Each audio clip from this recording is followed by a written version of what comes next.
My name is Emily, and at 26, I'm a driven career woman. Currently, I share a home with my husband, John.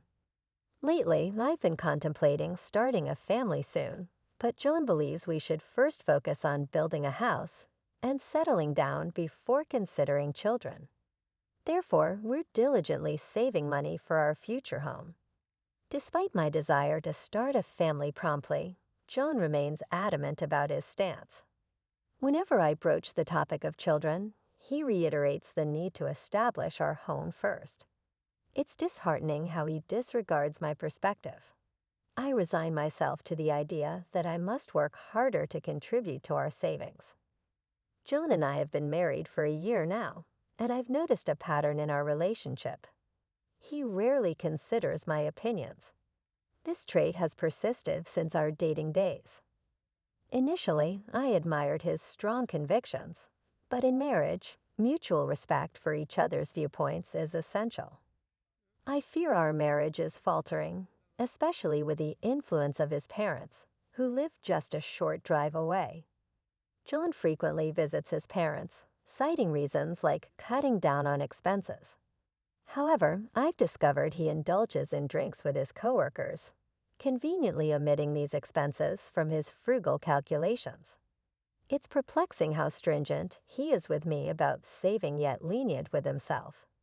His frugality extends to trivial matters, like conserving hot water and turning off lights prematurely, directives he imposes solely on me. If only he extended the same standards to himself, perhaps our relationship wouldn't feel so one-sided. I would be seething with anger. However, he seems to believe it's acceptable to impose his ideas on others. Every week when we visit his parents' house, a new problem surfaces. Hasn't it been a year since you got married? We want some good news soon. We want to see our grandchild. My in-laws exclaim, putting immense pressure on me. Glancing at John, sitting beside me, I can tell he's glaring disapprovingly. It's evident he wants to say, "Don't say unnecessary things." While I share the desire for a child, John insists on building our own home first. It's entirely inappropriate for my in-laws to pressure me to have a child in this situation. Rather than advising John, who doesn't listen to my words at all regarding having children, my in-laws persist in pressuring me. Despite wanting to speak up, I'm silenced by their constant demand for a grandchild. After the meal, John announces, "I'm going out for a smoke." My in-law then says, "You know, Emily, it seems like you're working, but if you want to be a housewife, you should quit your job and work hard to be a good wife. Maybe that's why John isn't paying attention to you." It feels as though I'm being told I can't have children because I'm working. Despite my strong desire for children, John is the one not thinking about having them anytime soon. "Just quit your job already," urges my in-law. I retort, "It was John who asked me to work. Why don't you talk to John first before constantly lecturing me?" Expressing my anger, I continue. "When it comes to having children, I want them too. But it's John who stubbornly refuses to listen to me until we have our own home. Instead of nagging me, why don't you make sure you tell your son the truth?" My words leave my in-laws in a state of shock. I excused myself with a simple apology and left the table, making my way towards the entrance.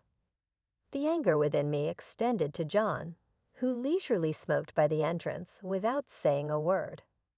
I climbed into the car, and he followed suit, casually remarking, "Hey, are you leaving already?" Knowing he would never disclose the truth to his parents, I grew weary of the various things my in-laws constantly told me. I declared that I wouldn't be visiting my in-laws' house anymore, and John widened his eyes in surprise. "Why not? We can save on food expenses, right? You also want a home soon and children, don't you?" he questioned. Fed up with the continuous impositions from both him and my in-laws, I snapped back, "If it's about saving. I've told you many times that we would save more if you stopped going to drinking parties or smoking." Instead of driving to your parents' house just to save the cost of one meal, why don't you save in that way? Everyone needs a break, he responded. Expressing my frustration, I continued, You keep imposing things on me, like not using hot water and turning off the lights by 10 p.m. Do you think we can save money without sacrificing anything? If I have to go through all this trouble alone, then I don't need a home. I'm fed up with this. You never sacrifice anything yourself, but you're okay with imposing it on others. He seemed to downplay the situation, saying it's not a big deal. But I countered, no, it is a big deal. How much patience do you think I've had all this time? Moreover, I was infuriated by his pretense in front of his parents, making it appear as if I were the reason we couldn't have grandchildren. I'm tired of being the only one asked to have grandchildren. It's not me who doesn't want children. It's John. I've been saying it for a long time. I want children soon, so please stop being so angry. Seeing John struggle to deal with my unusual anger brought a slight sense of satisfaction, but it didn't resolve everything. Unsure of what to do next, I gazed out of the car window, ignoring John. A turning point for us came a month later when one of my relatives, my father's brother, passed away. With several pieces of land, a luxurious mansion, and a lavish lifestyle, my uncle's passing became a revelation for John. Impressive. I didn't know you had such a remarkable relative, he remarked a few days later upon receiving news about my uncle's inheritance. I decided to discuss the details with the lawyer in our apartment, recognizing that it was a matter exclusively related to me and had no bearing on John. I politely asked him to leave the room, especially since he seemed uneasy about the concept of inheritance. I wanted to spare him any potential trouble that could arise if he got involved. After about 3 hours of listening to the lawyer explain the intricacies of the inheritance, I thanked him and asked him to leave. However, to my surprise, John, who had been at home earlier, was nowhere to be found. Assuming he had probably stepped out to avoid interrupting my conversation with the lawyer, I started preparing dinner. Little did I know, 3 months later, John approached me expressing, "There's something I want to show you," and took me for a drive. Excitement welled up as we entered a residential area, but my confusion grew when the car parked in front of a certain house. John then pressed the intercom, and my in-laws emerged from inside. However, it was evident that this house was not their home. "You finally made it. When are you moving in?"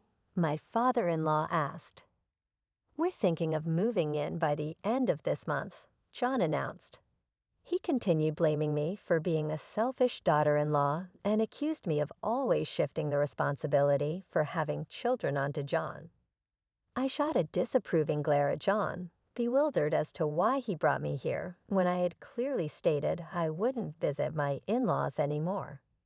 Searching for an explanation, I questioned him, and he simply shrugged, stating, "Don't get so angry.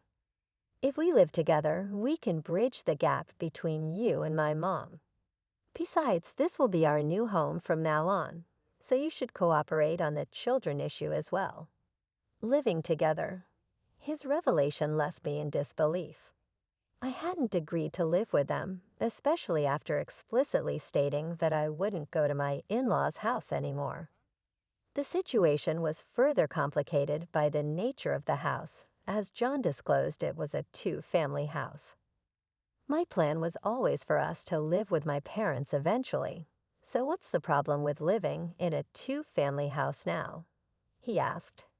The question lingered in the air as I mulled over the situation. Living in a two-family house seemed to be a significant issue, especially when considering our savings.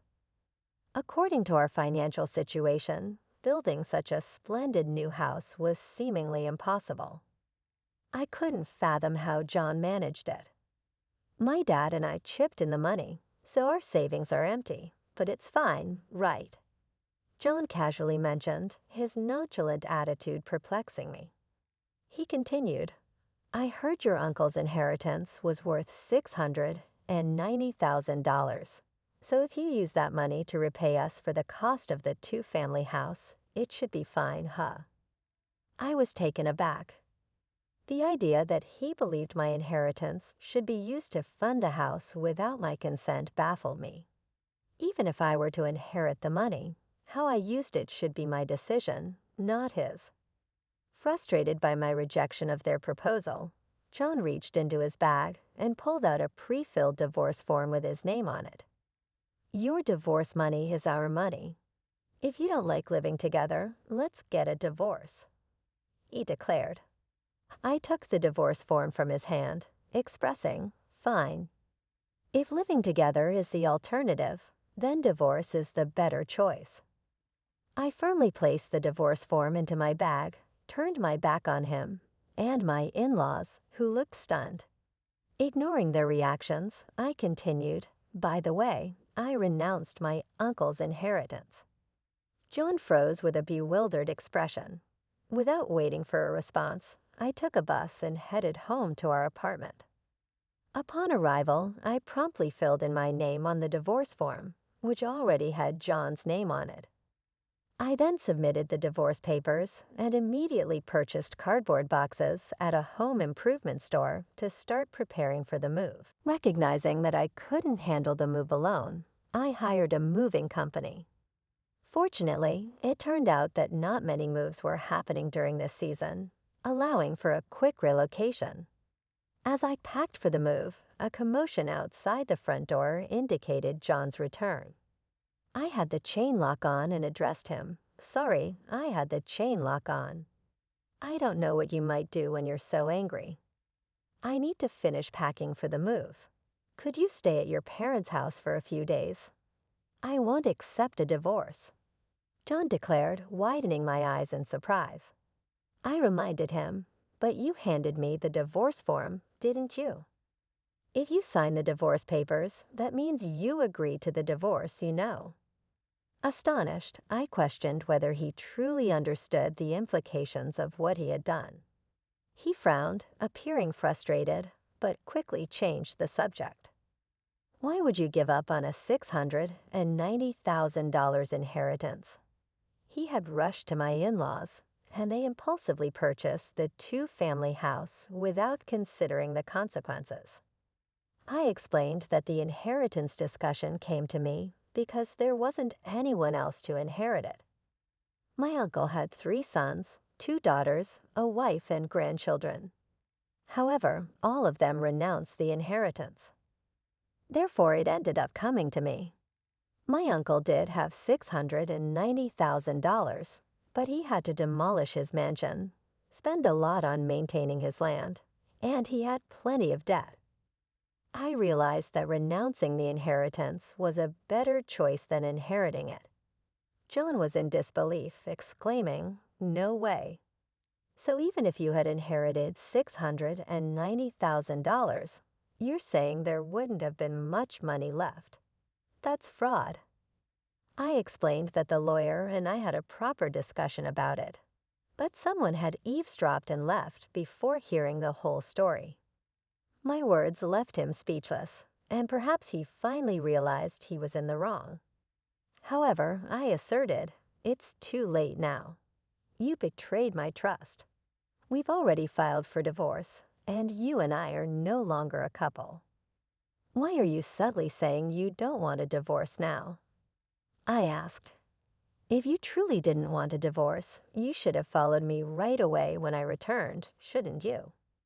I reminded him of the consequences of his actions, emphasizing that his mother's opinion about the divorce didn't change the fact that he and his father had invested in the two-family house. His mother's lack of experience with work didn't allow her to fully appreciate the value of money. I sighed, realizing it wasn't my role to listen to his complaints about his parents. If we were still a married couple, I might have entertained the conversation. However, I reminded him, you haven't submitted the divorce papers yet, have you? He pleaded, if you do it now, we can still be a couple. Please, let's live together in that two-family house. I've already submitted the divorce papers, so it's pointless now, I replied. His expression slumped in front of the apartment door, appearing bewildered and lost. While I believed he brought this upon himself, I couldn't let him linger outside forever. Briefly considering sending him away, I realized I had no time to waste, so I continued with my preparations for the move. After a while, he was gone, and I proceeded with the move, informing my workplace about the divorce, especially since my boss had acted as our mediator. Feeling obligated to apologize for the divorce, I also shared the news with my coworkers who had been invited to our wedding. During lunch break, unexpectedly, he burst into my department in front of my coworkers, claiming, "It's absurd that you're talking about the divorce. I wish you hadn't mentioned it." He disclosed the situation in his department, assuming I had inherited an estate, and suggested buying a two-family house. When faced with the choice between divorce or living together, I chose divorce. Consequently, he found himself being avoided by everyone. I even received sympathy from colleagues. Eventually, he quit his job. During this time, a male colleague confessed to me, saying, "I've actually liked you for a long time. I hope to build a home where we can communicate as a couple and work things out together."